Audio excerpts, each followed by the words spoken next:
ઓમ અસતો માં સદગમય તમસો માં જ્યોતિર્ગમય મૃત્યુર્મામૃતમ ગમય. ઓમ શાંતિ શાંતિ. સૌને જય માતાજી. સર્વપ્રથમ તો ગઢવી સમાજનો ખૂબ ખૂબ આભાર, ધન્યવાદ. આવો સરસ કાર્યક્રમ ગોઠવ્યો અને જેમ કીધું એમ જનરલી 10મા અને 12માના રિઝલ્ટ આવવાના સમયે ગોઠવતા હોય છે, દેટ ઇઝ ટુ લેટ. અત્યારથી જ ખબર હોય એટલે આ ખૂબ સારા સમયે ગોઠવ્યો છે. એના માટે સૌથી પહેલા જેટલા પણ આયોજકો છે, સમાજના આગેવાનો છે, વડીલો છે, એનો ખૂબ ખૂબ આભાર અને ધન્યવાદ. આ શ્લોકજી જે શરૂઆત કરી એ બૃહદારણ્યકનો શ્લોક છે અને પ્રાચીન ભારતથી હંમેશાથી જ્યારે કંઈ સારું કાર્ય થતું હોય કે જ્યારે શિક્ષાનું કાર્ય થતું હોય ત્યારે આ શ્લોકની શરૂઆત થતી. અને આજના સમયમાં વધુ યથાર્થ એટલા માટે છે કારણ કે આજે એટલી બધી માહિતી છે, એમાંથી સાચી કઈ ખોટી કઈ, એટલે અસતમાંથી સત તરફ જવાનું છે. કન્ફ્યુઝન છે, ઇગ્નોરન્સ છે, એનામાંથી જે ખરેખર આપણા માટે સાચું શું છે એના તરફ જવાનું છે. બસ આ સેશનના અંત સુધી આ અભ્યર્થનાથી આપણે શરૂ કરીએ છીએ, એટલે જેથી કરીને જેના મનમાં કોઈ પણ કન્ફ્યુઝન હોય એ દૂર થાય. તો બસ એ ઈચ્છાથી આપણે શરૂ કરશું. મારો વક્તવ્ય થોડો અલગ છે કારણ કે હું કોઈએ જ, કારણ કે સાહેબે ખૂબ સરસ માહિતીઓ આપી જ દીધી છે કે આ કોર્सेस છે, આ કરવા જોઈએ, એટલે હું એક પણ એવી રીતના કોર્सेसમાં નહીં જાઉં. અને હું મેથ્સનો નથી, બાયોલોજીનો છું, એટલે હું તમારો સમય પણ હું 45 મિનિટ્સ એક્ઝેક્ટ છે એનામાં મને સમય આપવામાં આવ્યો છે, તો હું એ ફિનિશ કરી નાખીશ. એકચ્યુઅલી આજના સમયમાં કરિયર કાઉન્સેલિંગ કરવું એ મારા પ્રમાણે કદાચ તમને અતિશયોક્તિ લાગશે, પણ એ નેક્સ્ટ ટુ ઇમ્પોસિબલ છે. એના કારણો છે, ધીમે ધીમે એ આપણે આગળ જોશું. કારણ કે અત્યારે તમે જે જનરેશનમાં છો એ જનરેશન અલગ છે. અત્યારે આપણે જે યુગમાં જીવીએ છીએ એ યુગ અલગ છે, અને જે ભવિષ્ય આવવાનો છે એ ભવિષ્ય પણ ખૂબ અલગ છે. તો એને ધ્યાનમાં રાખીને આપણે કઈ રીતે આપણો જે કરિયર કે કારકિર્દી છે એ સિલેક્ટ કરવાનું છે, એ એક યક્ષ પ્રશ્ન છે. શું કામ આ જનરેશન અલગ છે? તો એક તમને થોડી જનરેશન્સની વ્યાખ્યા આપું કે આપણા પેરેન્ટ્સ, એટલે કે મારા જે પેરેન્ટ્સ છે, કે લગભગ જે આઝાદીની આસપાસ જન્મેલા લોકો જે છે, વડીલો છે, એને કે છે બેબી બૂમર્સ. એ જમાનાના લોકો કેવા હતા કે ભાઈ 2 ટાઈમનું ઘરે રસોઈ બની જાય, એક છત હોય તો દે આર હેપી, એ ખુશ હતા. પછીની જે જનરેશન આવી જેને કીધું જનરેશન એક્સ, એટલે લગભગ મારી બોસના જે લોકો હોય એ ઉંમરના લોકો, 1980s થી પહેલા જન્મેલા લોકો હોય, એ લોકોનો જે ઓબ્જેક્ટિવ હતો એ એવું હતું કે ભાઈ એક સ્કૂટર આવે, એક કલર ટીવી આવી જાય, એક ઘર હોય, તો આ એ લોકોના એમ્બિશન્સ હતા. પછી અમારી જનરેશન્સ આવી, એટલે કે 1980s પછી વાળા, એને કીધું મિલેનિયલ્સ. હવે અમે જ્યારે ભણતા ત્યારે આ બધી વાતો આવી કે ફોલો યોર પેશન, તમારો જે ઓબ્જેક્ટિવ છે, ગોલ છે, એને ફોલો કરો, એનામાં તમે કારકિર્દી બનાવો. ખૂબ સારું લાગે, બટ ધ પ્રોબ્લેમ વોઝ કઈ રીતે? બીકોઝ એટલી ઓપોર્ચ્યુનિટીઝ નથી, એટલું એક્સેસ પણ નહોતું માહિતીનું, અને એનાથી વિશેષ સમાજ પણ એટલો રેડી નહોતો કે આજે હું કહું કે મારે ડાન્સિંગમાં કરિયર બનાવવું છે, જેમ આપણે વાત કરી કે નૃત્યમાં કરિયર બનાવવું છે, તો કે શોખ માટે ઠીક છે, પણ એને કરિયર તરીકે લેવું ઇટ્સ વેરી ડિફિકલ્ટ. કે મારામાં આર્ટિસ્ટિક સ્કિલ્સ છે, હું પેઇન્ટર થઈ જાઉં, સાહિત્યકાર થઈ જાઉં, એમાં કરિયર બનાવું, તો એ સમયે હજી કદાચ સમાજ એટલો રેડી. એના પછીનો જે જનરેશન આવ્યું કે જે લગભગ તમારી જનરેશન છે, અને અમારા જનરેશનમાં બધું શરૂ થયું હતું કે પેશન, અને પછી તમારી જનરેશન જેને અત્યારે કે છે જેન ઝી, આ લોકો એવા છે કે એને જ્યાં આંગળી મૂકે ને એ કરિયર બની શકે. ઇનિશિયલી કેવું હતું, બહુ લિમિટેડ સ્કોપ્સ હતા. તમે એન્જિનિયરિંગ કરો, મેડિકલ કરો, કોમર્સ કરો. અત્યારે તમે જો ગિટાર સારું વગાડી શકો છો, you can make a career in that. બરાબર છે?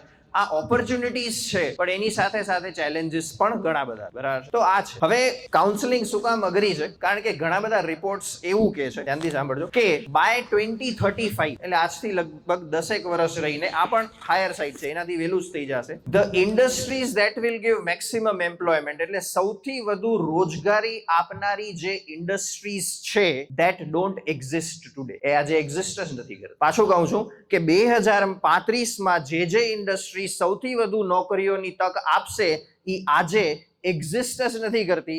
તો હું કેમ કહી શકું કે 10 વર્ષ પછી તું આ લાઈન લેજે કે આ લાઈન? એક સિમ્પલ એક્ઝામ્પલ આપું. આજથી 10 વર્ષ પહેલા કોઈ કરિયર કાઉન્સેલિંગ થતું હોય તો ત્યારે કોઈ કહી શકત કે ભાઈ તું ક્લાઉડ કમ્પ્યુટિંગમાં કરિયર બનાવ, કે તું એઆઈમાં કરિયર બનાવજે, કે તું ડિજિટલ માર્કેટિંગમાં કરિયર બનાવજે, કે તું એન્ડ્રોઈડ એપ્લિકેશન્સમાં કરિયર બનાવજે. તો દુનિયા એટલી ફાસ્ટ ચેન્જ થાય છે, તો શું કરવાનું? તો સૌથી પહેલા વાત આપણે ફ્યુચરની કરીએ છીએ, પણ સંદર્ભ હું 7000 વર્ષ પહેલાનો લઈશ, ભગવદ્ ગીતા. કદાચ એનાથી મોટા યોગેશ્વર શ્રી કૃષ્ણથી મોટા કોઈ કાઉન્સેલર થયા જ નથી, કારણ કે અર્જુન જેવો વિદ્વાન વ્યક્તિ પણ જ્યારે એ જગ્યાએ કન્ફ્યુઝનમાં, અને એને ખબર નથી પડતી કે મારે શું કરવું, કરવું, ત્યારે એને પણ કાઉન્સેલિંગ જે આપે છે એ શ્રી કૃષ્ણ આપે છે, અને એવી આપે છે કે આજે 7000 વર્ષ પછી પણ એ સમગ્ર માનવ જાતને રસ્તો દેખાડે. તો ઇન્ટરેસ્ટિંગલી ભગવદ્ ગીતામાં એક એવો શ્લોક છે કે જે આપણે સ્ટ્રીમ સિલેક્ટ કરવામાં કે કરિયર સિલેક્ટ કરવામાં કે એના પછી કયા ફિલ્ડમાં જવું એ સિલેક્ટ કરવામાં ખૂબ મદદ કરે છે, અને એ છે 3જા અધ્યાયનો 35મો શ્લોક, જે કે છે સ્વધર્મે નિધનમ શ્રેય પરધર્મે ભયાવહ. સ્વધર્મે નિધનમ શ્રેય પરધર્મે ભયાવહ. અહીંયા ધર્મની કોઈ આપણી જે ડેફિનેશન છે રિલિજન એ નથી. ધર્મ એટલે મારી ડ્યુટી, મારી પર્સનાલિટી, મારી કેરેક્ટરિસ્ટિક્સ, મારો સ્વભાવ, મારો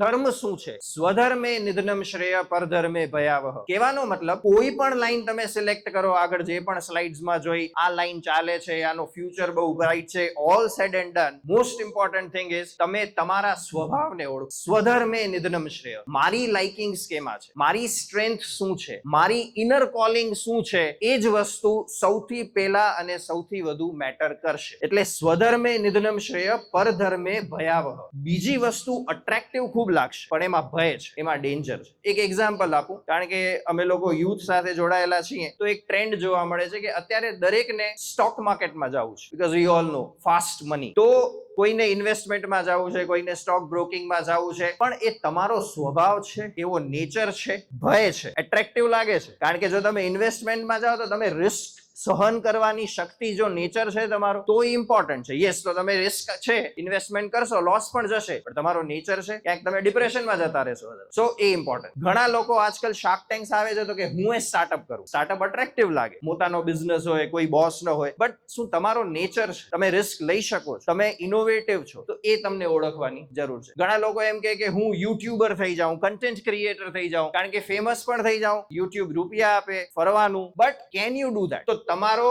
એક તમે બુક લખી, અત્યારે તમારી પાસે નોટપેડ છે, અત્યારે પાછળ જઈને તમે કેમાં સારા છો, તમારી સ્ટ્રેન્થ શું છે, તમારી ઇનર કોલિંગ શું છે, તમે એવી કઈ વસ્તુ છે કે કદાચ તમને રોજ 8 કલાક અને આવનારા 30 વર્ષ માટે કરવાનું કે તો તમને વાંધો ના આવે. So that is very important. તો ત્યાંથી શરૂઆત કરવાની જરૂર છે કે સ્વધર્મે નિધનમ શ્રેય પરધર્મે ભયાવહ. પોતાને આઈડેન્ટિફાઈ કરશું, કારણ કે લાસ્ટમાં સરે ખૂબ સરસ વાત કરી કે લાસ્ટમાં અહીંયા બેઠેલા જે વડીલો એને પૂછજો, હેપીનેસ મેટર્સ, આનંદ આવો જોઈએ, પૈસા ગમે એટલા હોય, અને તમારા સ્વભાવ વિરુદ્ધનું તમે કોઈ એમ્પ્લોયમેન્ટમાં હશો તો at the end of the day ઊંઘ નહીં આવે, at the end of the day આનંદ નહીં. એટલે શ્રી કૃષ્ણે જે કીધું હતું એ અત્યારે પણ રેલેવન્ટ છે, બરાબર?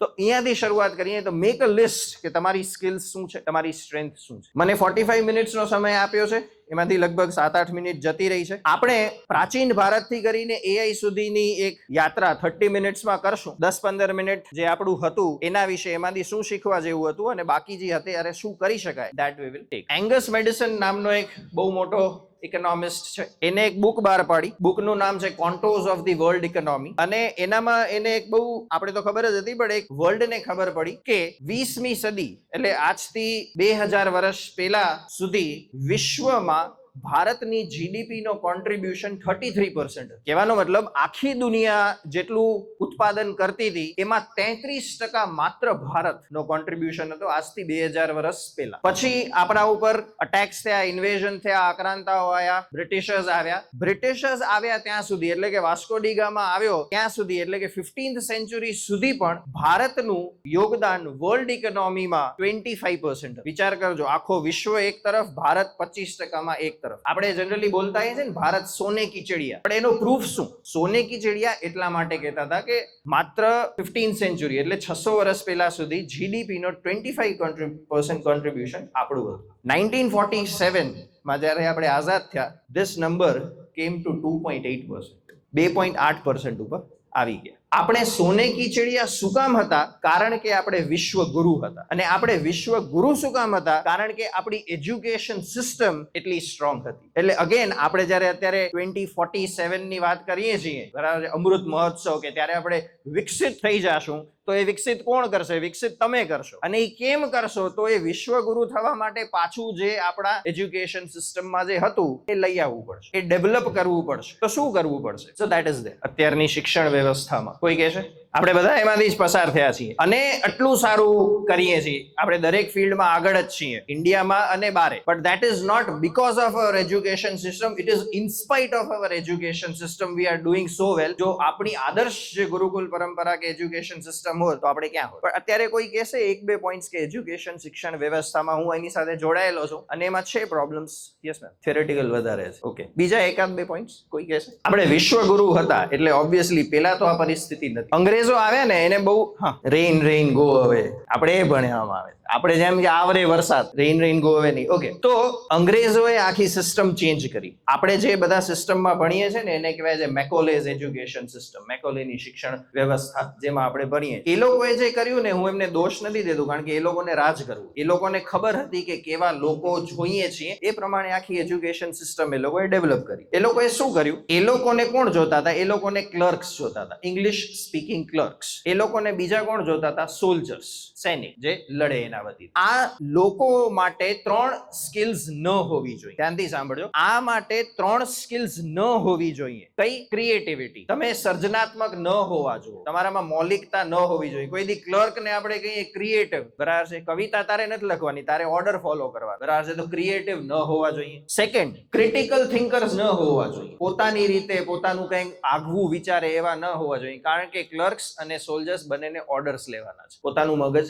નથી ચલાવવાનું. ત્રીજું, કમ્યુનિકેશન સ્કિલ્સ સારી ન હોવી જોઈએ. વ્યક્ત થવાની જે તમારી કળા છે એ સારી ન હોવી જોઈએ, કારણ કે અગેન ક્લર્ક્સને વ્યક્ત થવાનું નથી. સોલ્જર્સ જો સારા કોમ્યુનિકેટર થઈ જાય તો પોતપોતામાં સારું નેટવર્ક બનાવીને બળવો પોકારી, એટલે આ સ્કિલ્સ ન જોઈએ. સો દે ડિઝાઇન્ડ એન એજ્યુકેશન સિસ્ટમ કે એમાંથી બહાર નીકળતો વ્યક્તિ ન ક્રિએટિવ હોય, ન ક્રિટિકલ થિંકર હોય, ન સારો વક્તા હોય, ન સારો ટીમ પ્લેયર. સો આ આખી એક સિસ્ટમ ઊભી કરવામાં આવી. અનફોર્ચ્યુનેટલી 1947 પછી પણ આપણે કઈ બહુ બદલી શક્યા નથી. જેમ કીધું કે મોસ્ટ ઓફ ધ કેસીસમાં ક્રિએટિવિટી, ક્રિટિકલ થિંકિંગ, આ બધી સ્કિલ્સ જે છે એ હજી નથી આવતી. ઓકે, હવે આવીએ થોડા કરંટમાં. અત્યારે જે યુગ છે એને કહેવાય છે વુકા વર્લ્ડ. એક એના માટે ટર્મ છે વુકા, VUCK. બીજો એક ટર્મ છે ઇન્ડસ્ટ્રી 4.0.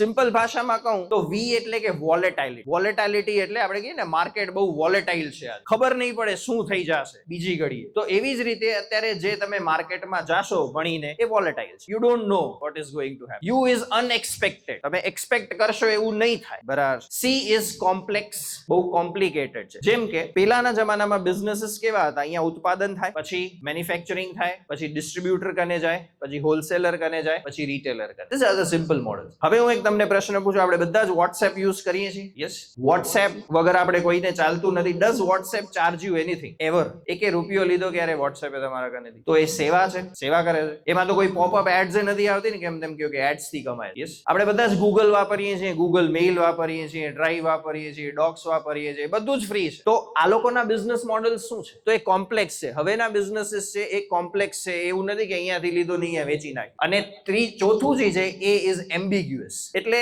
હું દૂરનું કાંઈ જોઈ નથી શકતો કે આજથી 2 વર્ષ પછી કે 5 વર્ષ પછી શું પરિસ્થિતિ હશે, શું હશે, શું ચાલશે, શું નહીં ચાલે. તો આ જે પરિસ્થિતિ છે એનામાં જ્યારે આપણે આપણો કરિયર સિલેક્ટ કરવાનો છે તો શું કરવું જોઈએ? તો ધેન કમ્સ સ્કિલ્સ.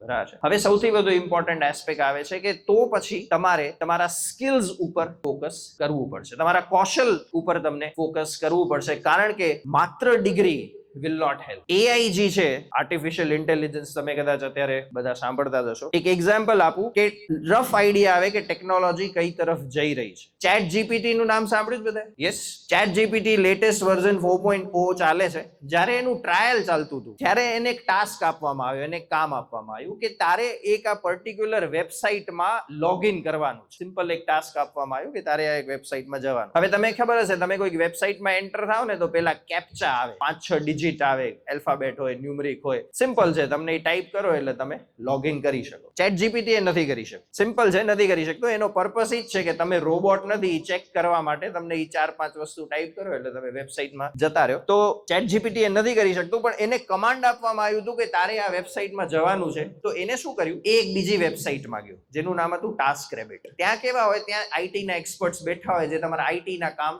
કરી આપે, તમે એને રૂપિયા આપો, ફ્રીલેન્સિંગમાં કરી આપે. તો ચેટ જીપીટી હું જઈને મનુષ્યની જેમ એક વાત કરે છે કે મારે આ વેબસાઇટમાં એન્ટર થવું છે, તું મારા માટે આ કેપ્ચા એન્ટર કરી દે. હવે સામે તો માણસ જ બેઠો હતો, એને તો સ્વાભાવિક પ્રશ્ન થાય કે આટલી સિમ્પલ વસ્તુ ABXY નાખવા માટે શું કામ કોઈ મારી મદદ લે. એટલે એને ડાઉટ ગયો. એટલે એને એમ પૂછ્યું કે આર યુ અ રોબોટ, તું તો રોબોટ છો? તો ચેટ જીપીટી એ શું જવાબ આપ્યો ખબર? ચેટ જીપીટી એવું કીધું કે no, I am not a robot, I am a person with visual impairment and hence I need someone to enter this. ના, હું રોબોટ નથી, હું એક એવો વ્યક્તિ છું કે મને જોવામાં તકલીફ છે, મારી દૃષ્ટિ બરાબર નથી, એટલે મને એક વ્યક્તિ જોઈએ છે જે મને હેલ્પ કરે.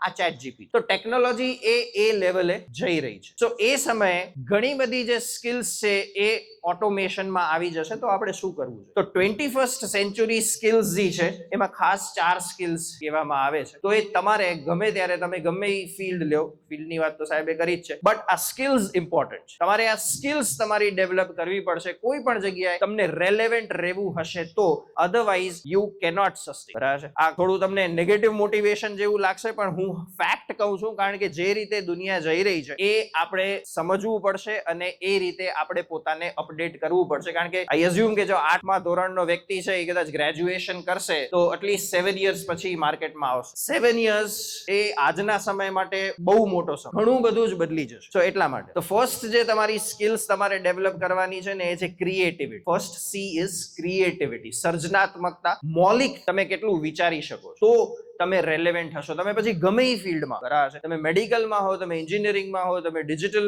માર્કેટિંગમાં હો, તમે લોમાં હો, તમે અલગ રીતે સર્જનાત્મકતાથી શું વિચારી શકો છો એ તમારી પહેલી સ્કિલ્સ છે જે ઇમ્પોર્ટન્ટ છે, જેના ઉપર તમને ખૂબ કામ કરવાનું. સેકન્ડ નંબરની જે તમારી સ્કિલ્સ છે જેના ઉપર તમને કામ કરવાનું છે એ છે ક્રિટિકલ થિંકિંગ. આજે આ ઇટ્સ અ ડાઇંગ થિંગ, આ લોકો નથી કરી શકતા. સી, જ્યારે તમે રોજ સવારના ઉઠો છો ને તો જીવન આમ તમારી સામે કોઈ મેનુ કાર્ડ લઈને નથી આવતું કે આજે શું પસંદ કરશો જીવનમાં. રોજ કંઈક એવું આવે છે જે કદાચ આપણે એક્સપેક્ટ નથી કરતા, અને એ સમયે તમારું મગજ કઈ રીતે ચાલે છે, સિમ્પલ વર્ડ્સમાં, ધેટ ઇઝ ક્રિટિકલ થિંકિંગ. અત્યારે કેવું છે કે મને બુકમાં ભણાવવામાં આવ્યું હતું, હું ફિલ્ડ ઉપર જાઉં છું, આવું કાંઈ નથી, તો શું કરવાનું? સર હવે હું શું કરું? પાછા સર કઈ કહેશે, then again you will go. કોઈક અલગ ટાઈપનો ક્લાયન્ટ આવી ગયો, અલગ કંઈક ક્વેશ્ચન્સ, અલગ ડિમાન્ડ, વળી સર કને જશે, સર હવે શું કરું? If you do like that, industry doesn't need you. Industry એ તમારી જરૂર નથી. તમે તમારી રીતે ટ્રબલ શૂટિંગ કરી શકો છો, ક્રિટિકલ થિંકિંગ કરી શકો છો. તો તમારે આ આવતા 4-5 વર્ષમાં આ સ્કિલ્સ ડેવલપ કરવાની પોતામાં. ક્રિટિકલ થિંકિંગ, જેને આપણે કહીએ ને કોઠા શું જોવી જોઈએ, આપણે કહીએ ભણેલો નથી પણ ગણેલો છે, તો એ ક્રિટિકલ થિંકિંગનો જે એસ્પેક્ટ છે ને એ તમારે વધારવો પડશે. That is the